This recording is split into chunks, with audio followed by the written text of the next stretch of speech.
may mga nag-message kasi sa akin na sinasabi na, oh, Maharlika, nilaglag ka na, okay? O nilaglag na kayo ni Pebbles Talakera. Tutukan ng shotgun itong ating kaibigan, you know? Pero gusto ko lang idepensa yung sarili ko. Okay? Kasi sabi ni Crycom daw, sabi ni William, parang shotgun wedding, no, na tinatawag, tinutukan para magsalita lang. So, una idiniin si Spokes Harry Roque, na actually naawa ko sa kanya. Alam mo, hindi natin siya mumurahin. I will explain it to you. Magandang madaling araw mula dito sa California. Magkasama na naman kami ni attorney or kilala sa Spokes ng Bayan, Spokes Harry Roque. Ayan, magandang umaga sa iyo, Dragon Lady Maharlika, at magandang gabi sa mga taga-Pilipinas, no? At I'm sure lahat marami sa ating nanonood ngayon ay napanood din ang mga revelasyon di umano ni Pebbles Talakera. Oh my God. So, pero bago natin muna pag-usapan yung revelasyon, pag-usapan muna natin yung simula nung tawag ko nga doon ay Tridor committee hearing. So, napanood mo, Spokes, di ba? Kung paano din lampasuhin ni Joey etong si Abante. Napahanga talaga ako kay Joey. Talagang wala siyang katakot-takot kasi nga naman kung ikaw ay nagsasabi lang ng totoo, ba't ka matatakot o kahit sino pa sila, no? Pero natutuwa rin ako na bagamat ginigipit nila at pilit nilang hinuhuli yung Facebook na para sabihin na meron silang responsibilidad doon sa mga di umano fake news, no, na mga anti-Marcos na mga sinusulat sa Facebook, talagang nanindigan ng Facebook, no, na talagang panindigan nila yung karapatan ng malayang pananalita sa Facebook. So, congratulations din sa Facebook at congratulations kay Joey, no? Yes. Kasi talagang even yung cursing, ikaw as a lawyer, alam mo yan, pag nagjutang ginina ka, hindi yan defamatory. Depende yan eh. Kung ang pagkakaintindi ko dyan, out of your anger o outburst sa pangungurakot o mga walang hiyaan o kagaspangan ng mga politiko, may karapatan. Karapatan mo yan, freedom of speech, para murahin mo sila ng jutang ginina. Magkaiba naman yung may mura na jutang ginina, gugurgurin kita. That's inciting. Right? Correct, no? At hindi lang yon, kasi yung jutang ginamis, tanggap na natin sa pang-araw-araw na buhay. Correct. Marami nga, yung lolo ko nga, no, si Digong, no, si Tatay Digong, kapag sila nagjutang ginamis, hindi na pagmumurayan, wala nang ibig sabihin. Ang sinasabi lang nila, nabubuisit sila, no? Pero hindi na literal ang ibig sabihin yan. Kasi ngayon, wala na namang kahihiyan talaga, miski hindi ka married at nagkaanak, no? Miski sabihin mo pang professional ka na sex worker, wala na yan. Hindi na po yan na tinitignan ng mababa ng taong bayan. Tinatanggap na yan ng lipunan. Okay. Ayun na nga. So, congratulations nga sa ating magagaling na mga vloggers doon. But sad to say, na-contempt si Mark. At hindi ko maintindihan. Hindi ko napanood Bakit na-contempt si Mark? I think, ang ano dito, hindi ko nga alam kung nandoon siya kasi kanina nasa biyahe ako. So, bakit nga ba na-contempt si Mark? Tignan muna natin dito sa ating signal message. Alright. Alam ko kasi si Lorraine at saka si Sas contempt. Si Sas naman talagang wala sa Pilipinas. Yan ay PhD student sa abroad, no? At si Lorraine ngayon ay alam ko wala rin sa Pilipinas, no? Pero alam mo, talaga namang iko-contempt nila yung tatlong yan kasi maaanghang ang mga sinasabi nila. Parang ako rin yan. Kahit parang tayo lang yan. Parang tayo. Pero ikaw, di pa nila kino-contempt. Takot sila sa FBI. Baka i-report mo rin sila sa FBI. Wala kami FBI. Oo, pero Spokes, kasi wala daw si Mark doon sa Senate. Kaya nga, yan. Oo. Kaya nga, oo. Pero alam mo, talaga naghahanap sila ng dahilan. Talaga namang pakukulong nila para manahimik. Matakin mo naman, mapapatahimik mo ba ang Mark Lopez, ang Sasot, at saka ang Lorraine Bado, gaya ng Harry Roque at ng Maharlika, no? Lalong supilin, lalong umiingay. So, 10 days daw 10 days kinontempt si Mark. Wala pala si Mark doon. Well, kung ako sa'yo, Mark, pumunta ka na sa Netherlands. Nali ka na. Mag-roommate tayo dito sa Asylum Center. Pwedeng dalawahan dito. Pero at saka, syempre, si Sas at saka si Lorraine, ako, wag na kayong umuwi. Talagang wakwakan nyo na ng wakwakan itong gobyernong ito dahil kailangan naman talaga may mga nagwawakwak dahil pilit nilang sinusupil ang ating mga boses. Okay. So, spokesman, fast forward na tayo. Talagang kahanga-hanga nga ang pinakita ni Joey doon, ano? At nila Agent Morales, although hindi sila masyado binibigyan ng chance na magsalita. But again, nilang paso talaga nila etong si Abante. So, yun yung nakakatuwa na hindi basta-basta itong mga vloggers na ito. Pero fast forward, itong ang kaibigan natin, kaibigan pa rin ba natin ito? Ang tawag ko kasi dyan is si Mother Pebbles Talakera. So, obviously naman, ako personally, alam ko naman kung anong pinanggagalingan ni Pebbles. Alam nyo, bago siya bumaliktad, alam ko, nag-usap naman kami niyan. But sa akin lang, nandun ako sa more na naawa ako, spokes. Pero tilang hindi ko alam kung siya ba ay natutukan ng Jaril or, ay, nawala si spokes. So, tuloy-tuloy tayo palangga, no? Nawawala si spokes. So, ang sa akin lang, balikas spokes. Highly the Virgo forever. So, ang sa akin lang mga kababayan, may mga nag-message kasi sa akin na sinasabi na, Maharlika, nilaglag ka na, okay? O nilaglag na kayo ni Pebbles Talakera. Actually, hindi po kami nalaglag. Wala pong nalaglag doon. Kasi, mga palangga, maraming obvious na parang natutukan ng shotgun itong ating kaibigan, si Pebbles. Ang tawagin ko pa rin siya ng Mother Pebbles kasi yun ang nakasanayan ko sa kanya, no? May nagtanong kasi, naaawa lang ako sa kanya. Mga kababayan, alam ko ang kwento niyan. Pero I'm not here para murahin si Pebbles. Pero gusto ko lang idepensa yung sarili ko. Okay? Kasi unang-una, talagang dun sa script na yon, I hope makabalik si Spokes, Doon sa script niya na isa kanyang sinumpang salaysay na binasa ni Akop, obvious na ito ay tutok. Sabi ni Crycom daw, sabi ni William. Parang shotgun wedding, no, na tinatawag, tinutukan para magsalita lang. So, okay, number one, una idiniin si Spokes Harry Roque na sinasabi doon na si Spokes Harry Roque ikinuwento ni Pebbles during the Maisog Rally in Hong Kong. I hope makabalik si Spokes dahil syempre dapat bidang-bida ang saya kapag kasama natin si Spokes Harry at namimiss natin yung ating mga ngiwi-ngiwi at bangag-bangag. Ayun. Teka, message ko lang siya. Balik ka, Spokes, baka may na signal sa Netherlands. Okay, tuloy natin. Okay, so ngayon, tuloy ko habang wala siya. Grijalgo style, sabi ni Nof Duran Duterte. Okay, sabi ni Duquesa, I love Mother Pebbles. Nanghinayang lang ako sa landas na pinili niya. Actually, naawa ako sa kanya. Alam mo, hindi natin siya mumurahin. I will explain it to you.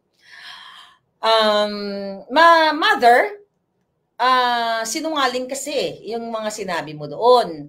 Number one, na sinabi mo na pumunta ako sa Vancouver.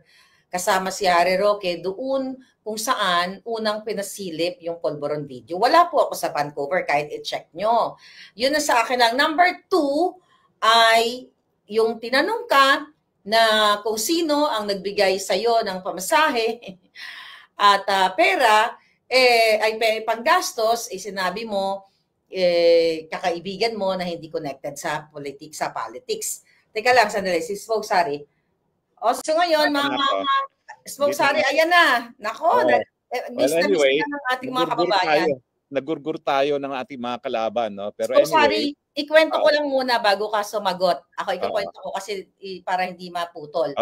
So ang kinukwento ko, during the Hong Kong Maisog, wala pong gastos ang Maisog organizer. Wala naman kayong mga pera .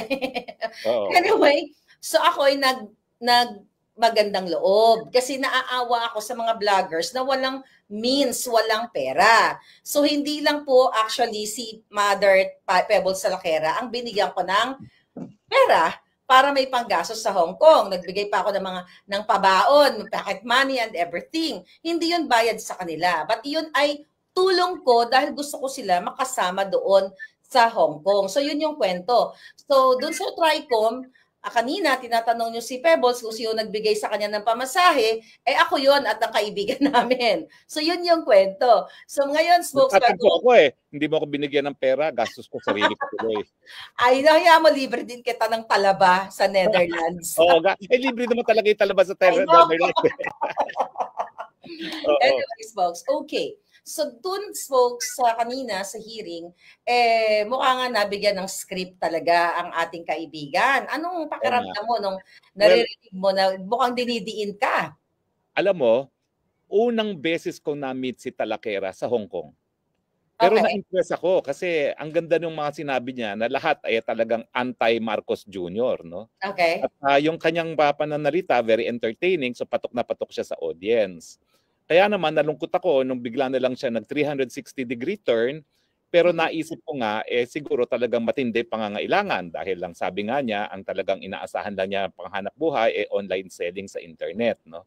So talaga namang naintindihan ko rin naman kung bakit ganito ngayon ang ginawa niya na nag 360-degree turn siya kasi talaga namang realidad sa buhay kinakailangan mabuhay, no? Pero naawa rin ako sa kanya kasi parang nabaliwala yung kanyang mga paninindigan. Pinaglalaban. Totoo no? At pinaglalaban. Pero sinabi niya ikaw nagbayad sa dinner sa Hong Kong o at least, di ba? Hindi naman masyado mahal yun kasi hindi naman private room yun. No? Okay. At saka, karangalan ko naman na kahit papano nagkasama-sama kaming mga nagsalita doon sa Maisog. No? Ako naman kasi, meron kasi akong kapatid na nagtatrabaho sa isang hotel. So ang hotel ko halos libre. No? So sabi ko, ano ba naman yun na mag-share naman ako ng konti kasi halos wala naman akong gasto sa hotel ko. At saka actually yung aking ticket sa aeroplano libre rin kasi marami akong mileage. No? So sa akin, ano ba naman yung isang meal na yon? No? Pero talaga, ang intention ko doon is just magsama-sama kami kasi nga hindi kami nakapag-usap nung nandun mismo sa rally. No? Kasi napakadaming tao. At totoo naman kung anong mga nagpag-usapan, marami doon hindi na naabutan ni Talakera, no? Kasi late nga sila dumating ni Vic Rodriguez kasi nga nagpipirma-pirma si Vic Rodriguez ng libro niya doon sa Hong Kong, no? So halos patapos na rin siya nang siya'y dumating. Pero isa-isahin na natin yung mga sinabi niya, no? Okay. Sabi niya, yung sa part na muna. Oo, doon sa part ang sabi niya ay unang-una sinabi ko daw na meron ng larawan, no? Well, actually, yung larawan na yan, lumulutang na yan bago pa mag-Hong Kong Kahit saan ka magpunta, the talk of the town is may video daw na nagpupulburon ang Marcos Jr., no? Well, 2022 pa lang sinabi ko na may pulburon video. 2022. Oh, nga pala, ikaw nga pala nagsabi niyan. Kaya lahat ng tao ay nagtataka nasaan yung pulburonic video na yan. Tapos, ang naalala kong sinabi ko is yun na nga na meron ng tao na may access sa pulburonic video. At itago natin yung pangalan ng taong yon sa pangalang Maharlika. Kasi sinasabi ni Maharlika, meron na siya, as of July 7, yung time ng Maisog, yung kanyang puting ahas, confirmed na meron ng hawak siya at ipadadala sa iyo. No? So ang sabi ko sa kanila is, ito na inaantay natin, no? Yung aking secret informant na itago natin sa pangalang Maharlika at meron na raw ipadadala. Pero meron pa raw ipadadala. Okay? Yes. So, ngayon, totoo, nagkaroon ng usapan, no? Na kung paano talaga yung video na yan. No? At totoo naman na maraming mga suggestions kung meron gang ganyang video. No?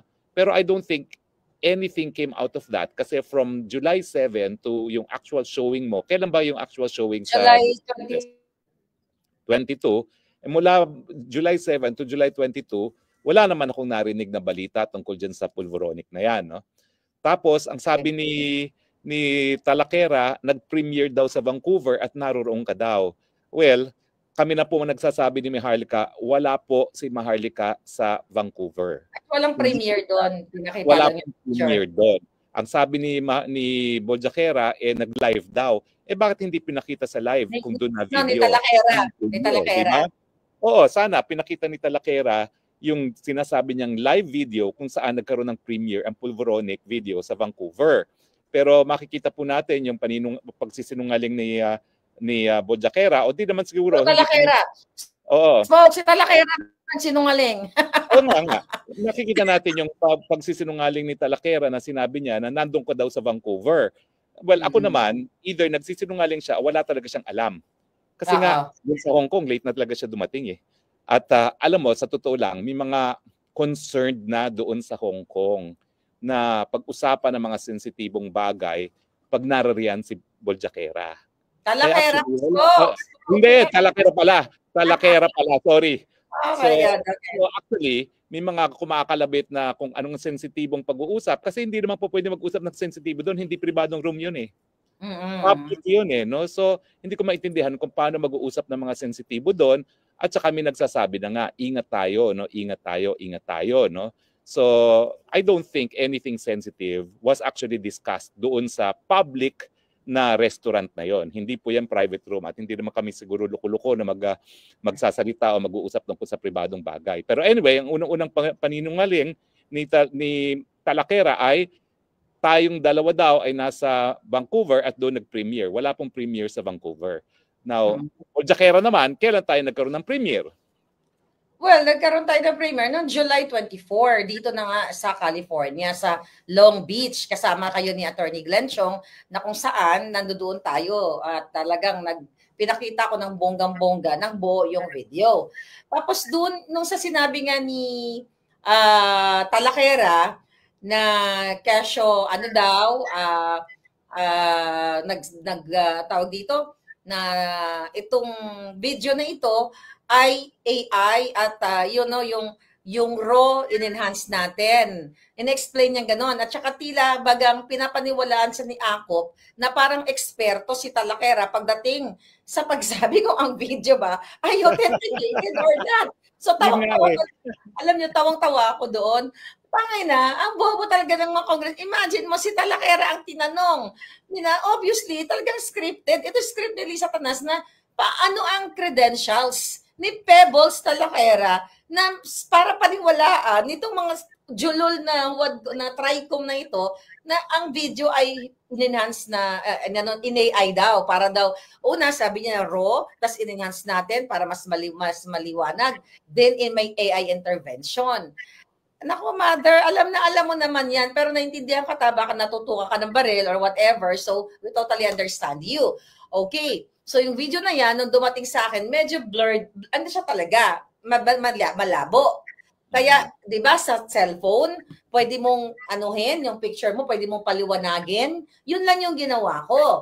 And after that, pina-authenticate ko yan sa dalawang bansa. Sabi ko, di ba, isa sa ibang bansa, at dito sa California. So kung di ba naman OGAG, itong itong TRICOM na ito, si Talakera ang kanila ngayong eksperto.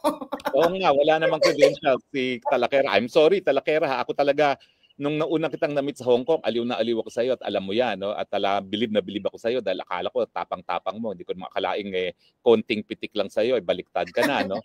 Pero anyway, talaga nagulat ako na ginawa nilang expert on audio authentication itong si Talakera on the basis kung anong nakita niya. No?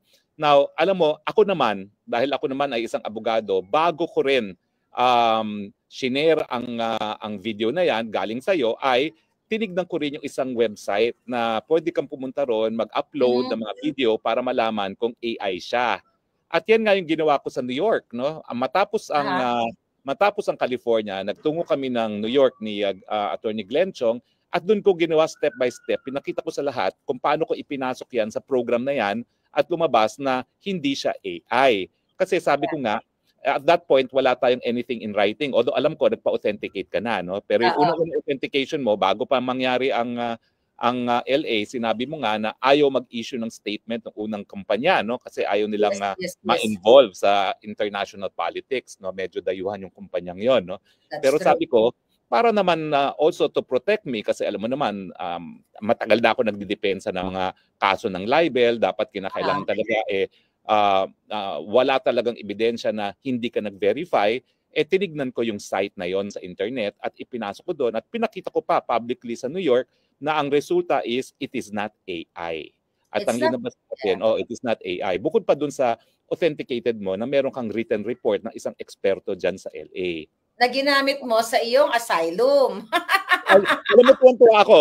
Maraming salamat sa Traidor Committee at kay Boljakera kasi yan ang problema ko. Paano ko mapapatunayan na talagang dinidikdik ako dahil sa pulveronic video? Ngayon, Oo. meron na ako isang buong hearing ng Kongreso kung saan malinaw talaga na akong sinisisi nila sa pulboronic video. So maraming salamat kasi alam mo, miski dalawang parang isa't kalahating metro na yung aking ebidensya in writing, wala pa talaga akong mapatunayang ebidensya na talagang itong pulboronic video ang dahilan ko kaya dinikdik ako, no? Ngayon meron Yes. na. Oo, Ngayon thank you. meron na. Napatuloy yung ating trabaho. Oo. Magpasalamat na rin tayo kay Talakera. Oo nga, thank you Talakera kasi at least na-facilitate yung aking asylum dahil sa iyo. At thank you rin kay Congressman Acop, no, dahil yung hearing na yan talaga namang magpapakita na yan talaga ang dahilan kung ba't nila ako dinikdik from day one nung nagsimula ang TRICOM, no. Ang PADCOM pala, ang HUADCOM pala. Oo. Now, Yes. anyway, ipa pang masasabi ko diyan is yung sabi daw niya sa Hong Kong, sabi ko daw sa Hong Kong, ako'y may kakayahang magpabagsak ng gobyerno. Well, nakakatawa naman yan kasi nga, una-una, wala naman akong kahit isang baril. Okay? Wala naman akong sinabi na kinakailangan tayo gumamit ng dahas. No? Kung Yes. ang sinasabi niya ay itong video ito, kung merong video nito ay itong magpapatubad sa gobyerno, hindi ako magpapatubad ng gobyerno. Kung hindi, yung Marcos Jr. na pumayag na siya ay makunan habang siya ay humihit-hit. Yan ang magpapatumba ng gobyerno, hindi ako. Yung aktor na presidente ang siya magpapatumba ng kanyang gobyerno mismo dahil sino ba naman ang Pilipino na nasa tamang pag-iisip na tatanggapin ng presidente ay adik. Yes. At yung konteksto na lumabas nga itong video nito ay sinabi na nga ni Presidente Duterte na meron siyang kakilala na bago pa maging presidente, napupunta ng Davao, humihit-hit kasama mga mayaman sa Davao. Tapos nandiyan din si Agent Morales na meron siyang confidential agent na nagsasabi nga na humihit-hit ang Presidente Marcos Jr. So yan naman yung konteksto. Yung paglabas ng video na yan, talaga namang binantayan at inantayan ng publiko kasi parang kulang naman, no, na kung manggagaling lang kay Presidente Duterte at manggagaling lang kay Agent Morales, no. At nang lumabas yan, na fully authenticated naman dyan sa Los Angeles, marami talagang naniwala na. Kaya wag akong sisihin. Ang sisihin yung gumamit ng cocaine. Yeah, dahil oo nga bakit mo sisisihin ng mensahero, no? Samantalang ang gumamit ng cocaine talaga ang siya magpapabagsak ng gobyerno. Hindi alam kahit mo, folks, ang nakikita ko dito, tayo mo kung pareho tayo ng analysis dito na gagamitin nila ito para sa inciting. Okay, inciting to sedition. Kasi 'di ba, nung 2 weeks ago, nung bago ako dumating sa Netherlands, actually thank you na rin kay Director Santiago dahil talagang nagsalita siya publicly na i-hunt down, sabi niya, I will hunt her down kahit saan ako daw. So ginamit ko rin 'yon. Sa aking mga kaso na napatunayan ko na talagang totoo yung mga assassins na gusto talaga akong gurgurin. So ganito po kapag mga tanga ang kalaban natin. 'Di ba? Kasi nagbibigay ng bala para sa atin, no? At ngayon napabdaloy-tuloy yung ating task na pruebahan na talagang dinidiin tayo ng gobyerno, no? So anyway, ang sinabi pa ni Pebos Talakera sa kanyang sinumpaang salaysay, dahil daw sa mga pangyayari, sigurado siya na akong namuno sa pagkakalat ng pulboronic video, no? Well, unang-una, sinabi naman niya sa hearing, hindi siya naniniwala na akong gumawa ng pulboronic video. Number 1. Okay, yeah. Number 2, ang sinasabi niya, ako raw ang pasimuno sa pagkakalat.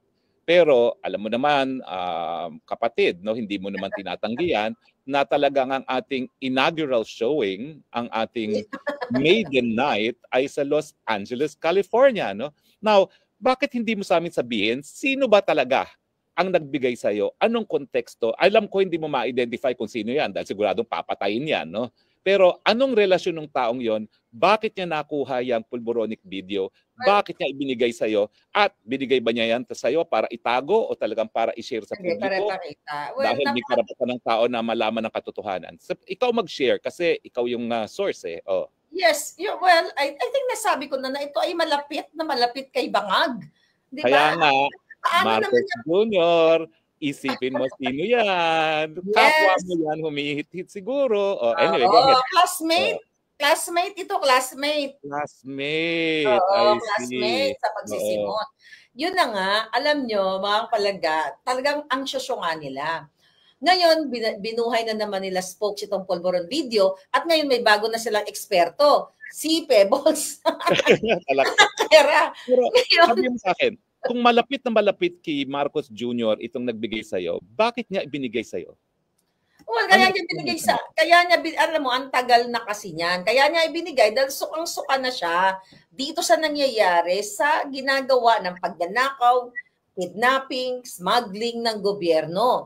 So, binigay yan sa atin para kahit papaano, ma-redeem niya yung sarili niya na, makagawa siya ng tama sa buhay niya. Kaya yan ibinigay sa akin, yung video na yan. At kahit ano pang gawin ninyo, hindi nyo mapapaamin si Maharlika kung sino yung puting ahas. At tama si Pebbles Talakera. Nung tinanong siya, di ba, kung sino yung puting ahas, sinabi niya hindi naman sinasabi ni Maharlika, doon siya tumama kasi never ever kung sinasabi kahit kanino, kahit sa'yo spokes, kahit magkaibigan tayo. Kasi pinoprotektahan ko yung mga taong nagtiwala sa akin ng impormasyon.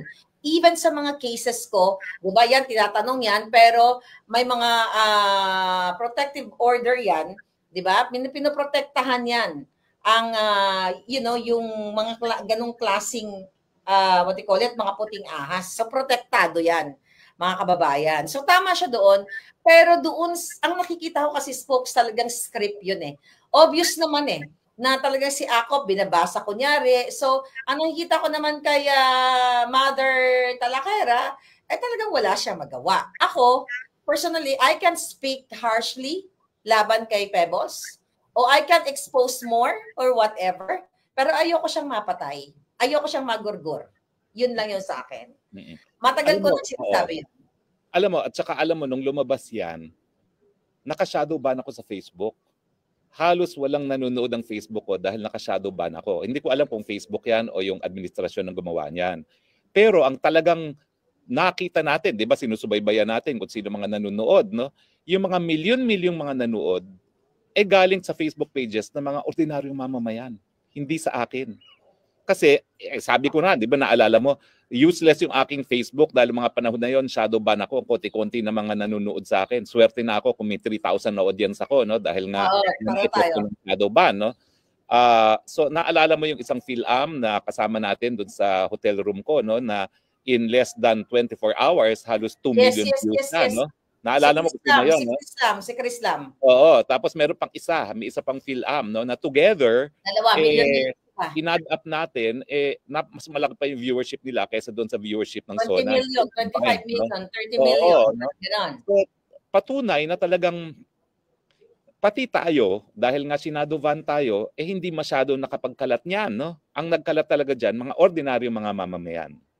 Yes. Ano pa yung mga nakalat naman yan para sa katotohanan, no? Maniwala kayo hindi, kayo na maghusga. Kaya ngayong binuhay nila ang Pulburon video, panuurin ninyo po. Tignan niyo po ang mukha ni BBM. At tignan niyo po kung naniniwala ba kayo na si BBM yan o hindi. Kasi naman, sabi nga ng isang kaso, no, ang tunay na test sa katotohanan ay yung kapangyarihan ng isang ideya na matanggap sa malayang merkado ng idea. So ngayong binuhay nila, pag-usapan po natin, kayo pong maghusga si BBM ba yan? At tanungin yung mga sarili ninyo.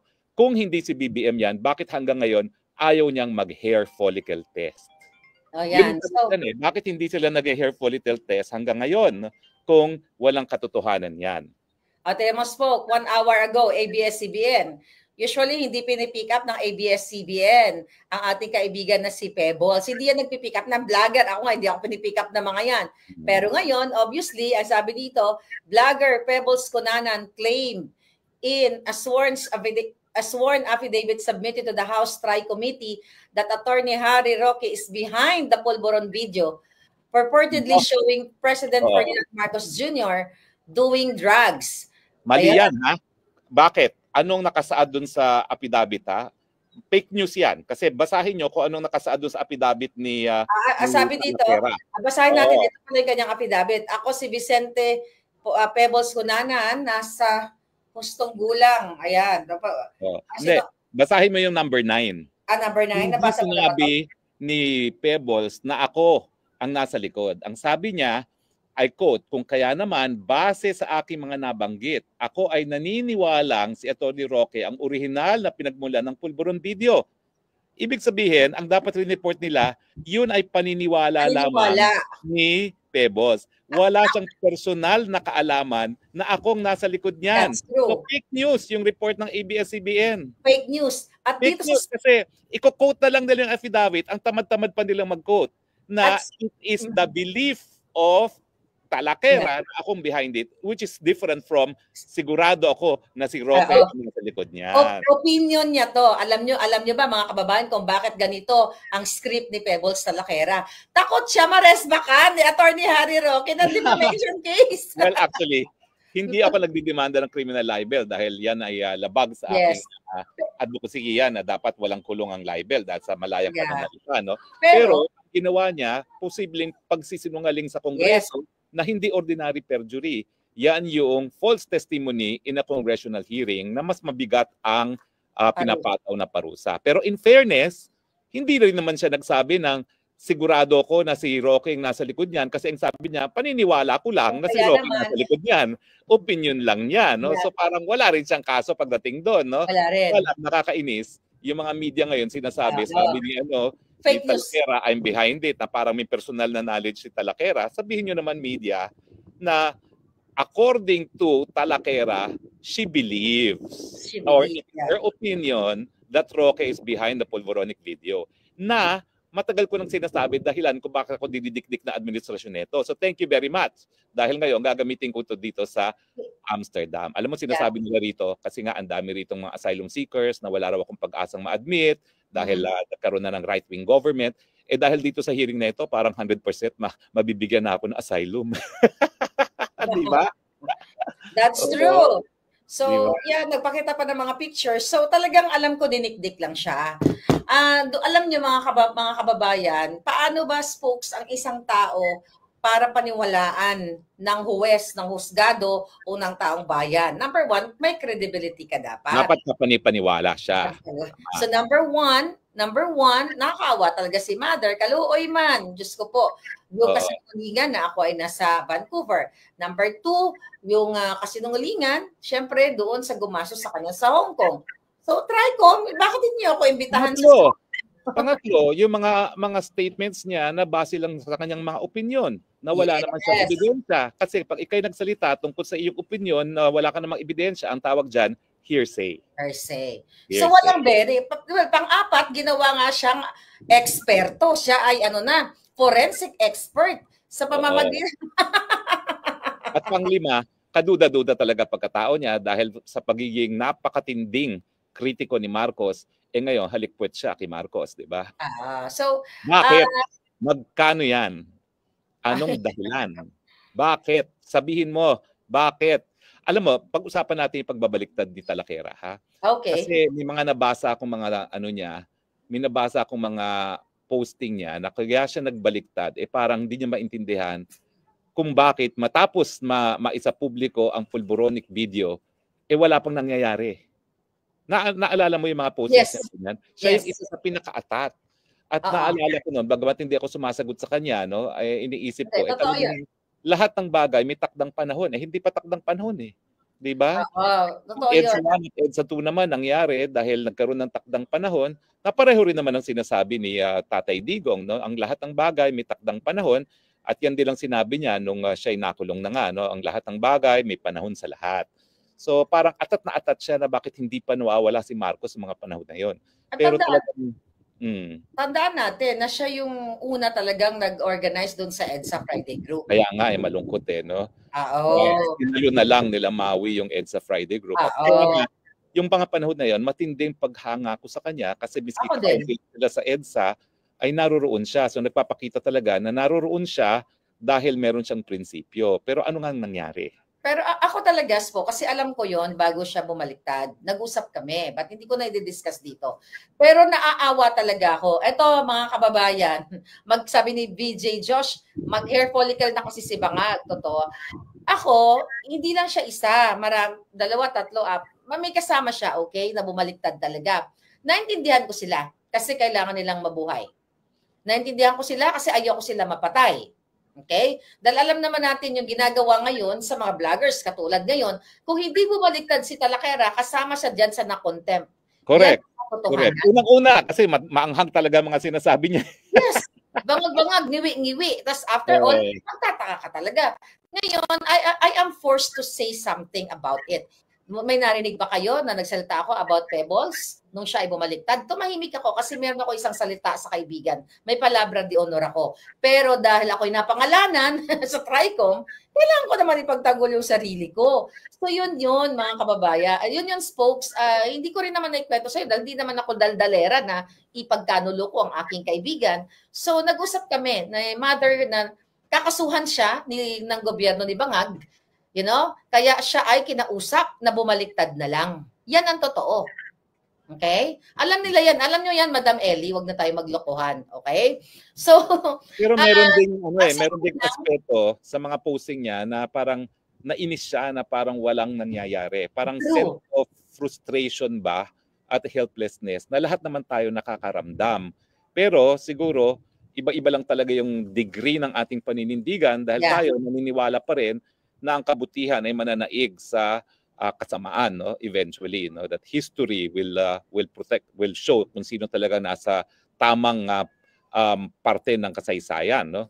So yun yung pagkakaiba natin siguro. And you know, kung meron akong maanghang na sabi ngayon kita Lakera, sorry Pebbles, but talagang I share the view of Maharlika na hindi naman kami nagagalit sa'yo. If ever, medyo naaawa lang. No? Naawa lang ako. Naintindihan namin talaga kasi kami naman hindi nasa lugar mo na relying lang sa online selling, no? Meron naman kami kahit paano naging hanap buhay. Dalong na ako, 58 years old na ako, no? So kahit paano meron naman akong retirement. Oo, at actually ngayon I'm really on retirement kaya nga ako nag-asylum, no? Kaya na mag-retire.